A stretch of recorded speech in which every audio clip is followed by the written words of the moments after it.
ଗଳ୍ପଟିର ଶୀର୍ଷକ ମୂକର ସ୍ୱର। 1.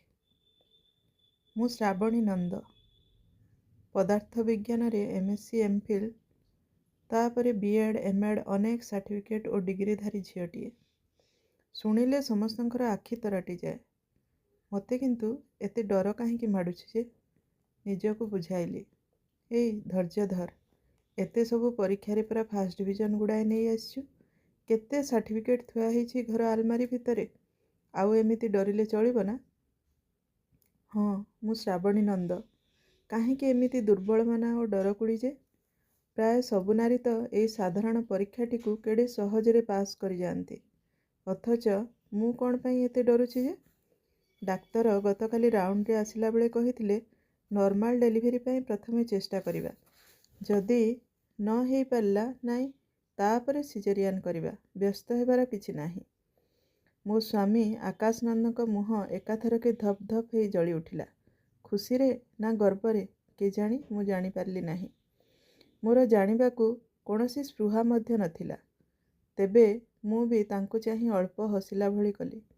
ଯେହେତୁ ମୁଁ ଚାହୁଁନଥିଲି ଯେ ମୋ ମନ ଭିତର ଭୟ ବିଷୟରେ କେହି ବି ଅନ୍ଦାଜ ଲଗାଉ ଏବଂ ମୋତେ ସାହସ ଦେବାକୁ ଚେଷ୍ଟା କରୁ। ଏମାନେ କ'ଣ ସତରେ ମୋତେ ସାହସ ଦେଇପାରିବେ କି? 2. Operation theatre. ଗୋଟିଏ ବେଡ୍ ଉପରେ ମୁଁ ବସିଥିଲି ପୁରା ଚୁପଚାପ, ନିଜ ଭିତରେ ବୁଡ଼ି ରହି। ଏବେ ଡାକ୍ତର ଜଣକ ପହଞ୍ଚିଲେ ଏବେ। ଭାରି ମେଳାପି। ହଁ, ଭଲ ଲୋକଟିଏ। ପଚାରିଲେ, ଡରୁଛ କି?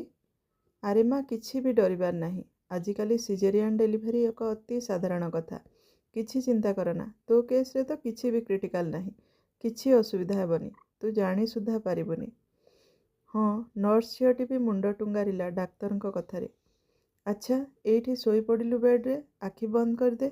ଆଣ୍ଠୁକୁ ମୋଡ଼ି ତୋ ଥୋଡ଼ିରେ ଛୁଆଇଲୁ। ମୁଁ ଯନ୍ତ୍ରଚାଳିତ ଓ ସେ ମୋର ଦିଗ୍ଦର୍ଶକ। ମୁଁ ତାଙ୍କର ଅନୁଗତ, ଶରଣାପନ୍ନ ଏବଂ ସେ ମୋର ରକ୍ଷାକର୍ତ୍ତା, ପ୍ରଭୁ, ଜୀବନଦାତା। 3. ଅଣ୍ଟାରେ ଅଳ୍ପ ଟିକିଏ ବ୍ୟଥା, ପିମ୍ପୁଡ଼ି କାମୁଡ଼ିଲା ପରି। ହଁ, ଇଞ୍ଜେକ୍ସନ୍ ନା କ'ଣ? ମୁଣ୍ଡଟା କାହିଁକି କେଜାଣି ଝିମ୍ ଝିମ୍ କରୁଛି। କ'ଣ ସବୁ ହେଉଛି ଯେମିତି। କେମିତି ସବୁ ସ୍ୱପ୍ନମୟ, ଧୂଆଁଳିଆ। ଛୋଟ ଝିଅଟିଏ ଠିଆ ହେଇଛି କବାଟ କଣରେ। ଆଖିରୁ 2 ଧାର ଲୁହ ଝରି ଚାଲିଛି। ତେବେ ଶବ୍ଦ ନାହିଁ, ନାକ ସୁଁ ସୁଁ ବି କରୁନି। ନିଃଶବ୍ଦରେ ଲୁହ ଝରାଇ ଚାଲିଛି 2 ଆଖିରୁ। ତେବେ ଇଏ କିଏ? ଏମିତି କାନ୍ଦୁଛି କାହିଁକି ଯେ? ମୋ ମା ବାପା ତା ପାଖରେ ଠିଆ ହେଇ କହୁଛନ୍ତି, ଆରେ ମା, କାନ୍ଦନା। ମୁଁ ତୋ ପାଇଁ କାଲି କଣ୍ଢେଇ କିଣିକି ଆଣିଦେବି, ହେଲା। ତୋ ମାଆଙ୍କୁ ବି କହିଦେବି ତୋ ପାଇଁ ମାଟିରେ ଚୁଲି, କଡ଼େଇ ତିଆରି ଦେବେ। ତୁ ଘରେ ଖେଳିବୁ।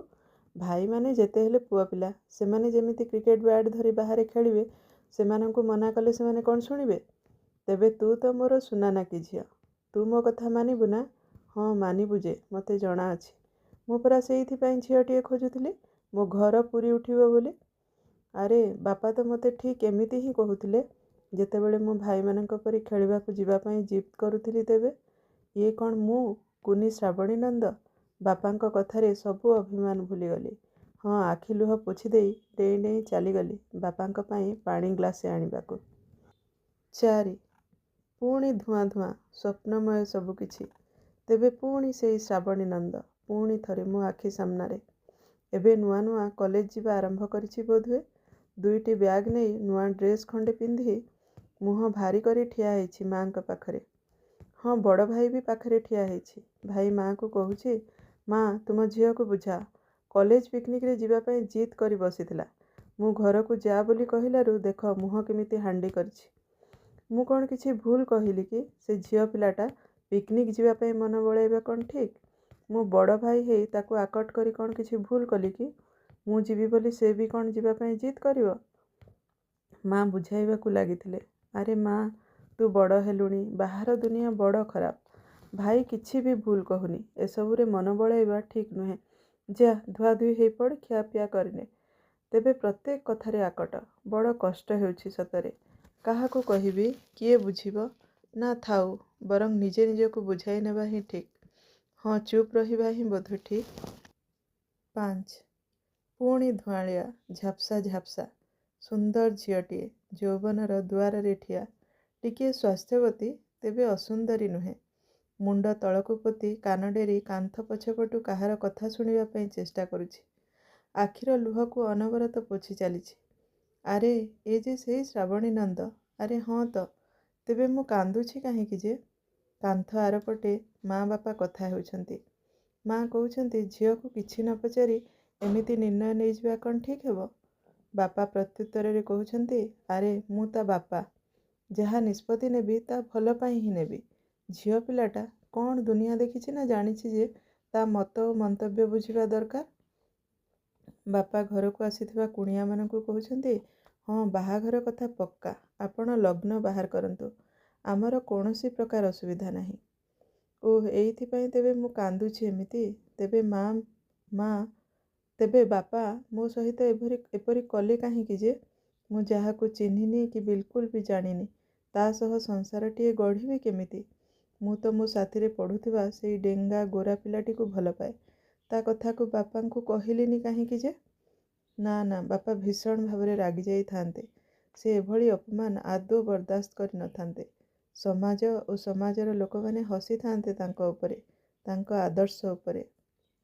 ହଁ, ଏଇ ଯେ ଶ୍ରାବଣୀ ନନ୍ଦ ଆଖି ଲୁହ ପୋଛି ନେଇ ଚୁପ୍ ରହି ଠିକ୍ ହିଁ କରୁଛି। ନିଜ ମୁହଁ ଖୋଲି ବାପାଙ୍କୁ ପରିବାରକୁ କଷ୍ଟ ଦେବା ଅପେକ୍ଷା ବରଂ ଚୁପ୍ ରହିବା ହିଁ ଠିକ୍। 6. ଅନ୍ୟ ଏକ ଘର, ଅନ୍ୟ ଏକ ପରିବେଶ। ପୁଣି କିନ୍ତୁ ସେଇ ଶ୍ରାବଣୀ ନନ୍ଦ ହାତେ ଓଢ଼ଣା ଦେଇ ମୁଣ୍ଡ ତଳକୁ ପୋତି ବସିଛି ନୂଆ ବୋହୂ ବେଶରେ। ଆଜି ତା ମନର ଦୃଢ଼ତା ତା ଓଢ଼ଣା ତଳ ଚେହେରାରୁ ମଧ୍ୟ ସ୍ପଷ୍ଟ ବାରି ହେଇ ପଡ଼ୁଛି। ହଁ, ମା ତାକୁ ବିଦା ହେଇ ଘରୁ ଆସିବା ବେଳେ କହିଛନ୍ତି ଯେ ଘର ତା ନିଜର, ସ୍ୱାମୀ ତାର ଜୀବନସାଥୀ। ସେ ତାଙ୍କ ସହ ତାର ସବୁ ସୁଖ ଦୁଃଖ ବାଣ୍ଟି ପାରିବ ବିନା ଦ୍ୱିଧାରେ। ନିଃସଙ୍କୋଚରେ ତାଙ୍କୁ କହିପାରିବ ସେ ସବୁ କଥା ମନ ଖୋଲି। ଓଃ, ଶ୍ରାବଣୀ ନନ୍ଦ ତାହେଲେ ଏଥିପାଇଁ ଏତେ ଦୃଢ଼ ଓ ଶାନ୍ତ ଖୁସି ଜଣାପଡ଼ୁଛି, ନୁହେଁ? ଆଜି ଯେ ସେ ପ୍ରଥମ କରି ମୁହଁ ଖୋଲିବ, ତା ମନକୁ ଆଜି ସେ ଖୋଲିଦେବ ତା ସ୍ୱାମୀ ତା ଜୀବନସାଥୀଙ୍କ ପାଖରେ। ଦୁହେଁ ଦୁଇ ଜଣଙ୍କୁ ବୁଝିପାରିଲେ, ଜାଣିପାରିଲେ କେତେ ସହଜ ଓ ସାବଳୀଳ ହୋଇଯିବ ଏ ଜୀବନ ଯୁଦ୍ଧ ସେମାନଙ୍କ ପାଇଁ। ହଁ ତ, ଏମିତି କେତେ କ'ଣ ଭାବି ଚାଲିଛି ଶ୍ରାବଣୀ ନନ୍ଦ ସେଇ ତାର ଲମ୍ବା ଓଢ଼ଣୀ ତଳେ। ରୁମ୍ର କବାଟ ଖୋଲିଲା, କେହି ଓଢ଼ଣାକୁ ଟେକି ଧରିଲେ। ଓଃ, ଇଏ ତାହେଲେ ତା ଜୀବନସାଥୀ, ଇହକାଳ ପରକାଳର ଦେବତା। ତେବେ ଇଏ କ'ଣ? ସ୍ୱାମୀ ଦେବତାଙ୍କ ହାତ ଦୁଇଟି ଯେ ତାକୁ ବିବସ୍ତ୍ର କରିବାକୁ ବ୍ୟଗ୍ର, ସେ ଯେ ତା ଶରୀରକୁ ଭୋଗ କରିବା ପାଇଁ ଉଚ୍ଚାଟ, ତା ମନ କଥା ଶୁଣିବାକୁ, ତାକୁ ବୁଝିବାକୁ ତାଙ୍କର କୌଣସି ଆଗ୍ରହ ବା ଇଚ୍ଛା ହିଁ ନାହିଁ। ଏ ସମାଜ ଯେ ତାଙ୍କୁ ବିବାହ ନାମକ ବନ୍ଧନ ନାଁରେ ତା ଶରୀରକୁ ଭୋଗ କରିବା ପାଇଁ ପୂର୍ଣ୍ଣ ଅଧିକାର ଦେଇଛି।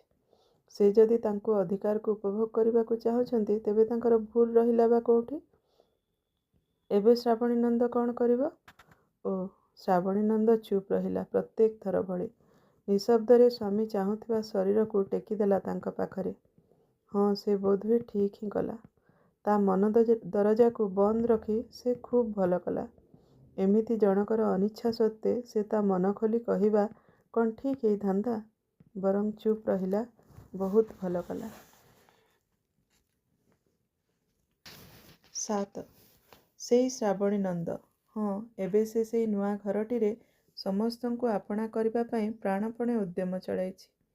ଯାହାର ଯାହା ଲୋଡ଼ା ତା ମନ ବୁଝି ତାକୁ ସେଇଆ ଦେଇ ଖୁସି କରିବାରେ ଲାଗିଛି ଦିନରାତି। ହଁ, କରୁଥାଉ। ନହେଲେ ଏ ଘରର ଲୋକମାନେ ଗୋଟିଏ ପର ଘର ଝିଅକୁ ଆପଣାଇବେ ବା କେମିତି? ସେମାନେ ଯେ ଅନ୍ୟ ପରିବାରର ଝିଅଟିଏକୁ ନିଜ ପରିବାରର ସଦସ୍ୟ କରିଛନ୍ତି, ତାକୁ ନିଜର ପରିଚୟ ଦେଇଛନ୍ତି, ତାର ସମସ୍ତ ଖର୍ଚ୍ଚ ଓ ଦାୟିତ୍ୱ ବହନ କରିଛନ୍ତି, ତେବେ ଏତିକି କ'ଣ ତାର କର୍ତ୍ତବ୍ୟ ନୁହେଁ ସେମାନଙ୍କ ପ୍ରତି? ହଁ, ସେ କେବଳ ତାର କର୍ତ୍ତବ୍ୟ ଟିକକ ହିଁ ତ କରୁଛି, ଅଧିକ କ'ଣ ଆଉ କରି ପକାଉଛି କି? ଶ୍ରାବଣୀ ନନ୍ଦ ତଥାପି କିନ୍ତୁ ଖୁସି ନୁହେଁ। ଲୁଚି ଲୁଚି ଥରେ ଥରେ କାନ୍ଦୁଛି, ଯେତେବେଳେ ତାର ବହୁତ ଇଚ୍ଛା ହେଉଛି ନିଜ ମନ ଖୁସିରେ କିଛି କରିବା ପାଇଁ ବା କହିବା ପାଇଁ, ଅଥଚ ମୁହଁ ଖୋଲିଲେ ତାକୁ ପରିବାରର ଅନ୍ୟ ସମସ୍ତଙ୍କ ଠାରୁ ଅନେକ ପ୍ରକାରର ଥଟ୍ଟା, ପରିହାସ ଓ ଆକଟଭରା କଥା ଶୁଣିବାକୁ ପଡ଼ୁଛି। ସେତେବେଳେ ସେ ମୁହଁ ଖୋଲି କିଛି ମତ ଦେବାକୁ ଚେଷ୍ଟା କରୁଛି। ପରିବାରର ଅନ୍ୟ ସଦସ୍ୟମାନେ କହୁଛନ୍ତି, ହେ ଛି ଛି, ବୋହୂଟିଏ ହେଇ ପୁଣି ତାଙ୍କ ପରିବାରର ନିଷ୍ପତ୍ତିରେ ଅନ୍ୟମାନଙ୍କ ଆଗରେ ମତ ରଖୁଛି, କି ଲଜ୍ଜାର ବିଷୟ। ଯୁଗ ଆସି କ'ଣ ଯେ ହେଲାଣି, ବୋହୂ ହୋଇ ନିଜ ସୀମାରେଖା ଜାଣିପାରୁନାହାନ୍ତି, ଏହାକୁ ହିଁ କଳିକାଳ କୁହାଯାଏ। ଶ୍ରାବଣୀନନ୍ଦ ଡରିଯାଇ ଚୁପ୍ ରହୁଛି। ହଁ, ଚୁପ୍ ରହିଲେ ସେ କାଳେ ଭଲ ବୋହୂଟିଏ ହେଇପାରିବ। ତାର ଶଙ୍କା ତାକୁ ଚୁପ୍ ରହିବାକୁ ବାଧ୍ୟ କରୁଛି। ହଁ, ସେ ଚୁପ୍ ରହୁ, ସେ ଚୁପ୍ ରହିବା ହିଁ ଠିକ୍। 8. ଡାକ୍ତରଙ୍କ ସ୍ୱର ଶୁଭୁଥିଲା। ସେ କାନ ପାଖରେ କହୁଥିଲେ, ଆରେ ମା, କ'ଣ ଉଠିବୁନି? ଏମିତି ଶୋଇ ଶୋଇ ସ୍ୱପ୍ନ ଦେଖୁଥିବୁ? ଆଖି ଖୋଲ, ଦେଖ କିଏ ଆସିଛି ତୋ ପାଖକୁ, ଠିକ୍ ତୋରି ପରି ସୁନ୍ଦର, ତୋରି ପ୍ରତିଛବିଟି। ଭଗବାନଙ୍କର ଏଇ ସୁନ୍ଦର ଉପହାରକୁ ଥରେ ଆଖି ଖୋଲି ଦେଖ। ଶ୍ରାବଣୀନନ୍ଦ ନିଶାରୁ ଉଠିଲା ଏଥର। ଦେଖିଲା ଆଖି ଖୋଲି ଅଳ୍ପ। ଇସ୍, କି ସୁନ୍ଦର! ତାକୁ ଚାହିଁଛି ସେ ଜୁଳୁଜୁଳୁ କରି। ହଁ, ତା ଝିଅ, ତାରି ଝିଅ। କି ସୁନ୍ଦର ସେ! ହଁ, କି ସୁନ୍ଦର ତାର ହସ! ଶ୍ରାବଣୀ ଚାପି ଧରିଲା ତା ଝିଅକୁ ନିଜ ଛାତିରେ। ଇସ୍, ତା ଝିଅ ଯେ ଟାଣି ନେଲା, ଶୋଷି ନେଲା ତାର ପ୍ରତ୍ୟେକ ଦୁଃଖକୁ, ସବୁ ବ୍ୟଥାକୁ ତା ଛାତି ତଳୁ। ସେ ଯେମିତି ପ୍ରସ୍ତୁତ ହେଇ ଆସିଥିଲା ଶ୍ରାବଣୀନନ୍ଦର ସବୁ କଥାକୁ ଶୁଣିବା ପାଇଁ, ସବୁ ଦୁଃଖକୁ ପୋଛି ନେବା ପାଇଁ। ଆଜି ଶ୍ରାବଣୀନନ୍ଦର ମୁହଁ, ହଁ, ମୋର ମୁହଁର ଦୀପ୍ତିରେ ମୋ ଅନ୍ତର୍ମନ ଝଲମଲ ହେଇଗଲା। ଚାପି ଧରିଲି ମୋ ଝିଅକୁ ମୋ ଛାତିରେ। ମୋ ଝିଅ, ଆଜି ତୋ ମା ତତେ କଥା ଦେଉଛି, ତତେ ମୁଁ ସ୍ୱର ଦେବି। ତୁ ପ୍ରକାଶିବୁ ତୋର ପ୍ରତ୍ୟେକ କଥାକୁ ନିର୍ଦ୍ୱନ୍ଦରେ। ମୁଁ ତତେ ତୋ ଜୀବନକୁ ବଞ୍ଚିବାର ପୂର୍ଣ୍ଣ ଅଧିକାର ଦେବି। ମୋର ଆଜି ଏହି ପ୍ରତିଜ୍ଞା, ମୋ ପାଖରେ, ତୋ ପାଖରେ। ମୁଁ ତତେ କଦାପି ତୋ ମା ପରି ମୂକ ହେବାକୁ ଦେବିନି, କଦାପି ନୁହେଁ। ଧନ୍ୟବାଦ।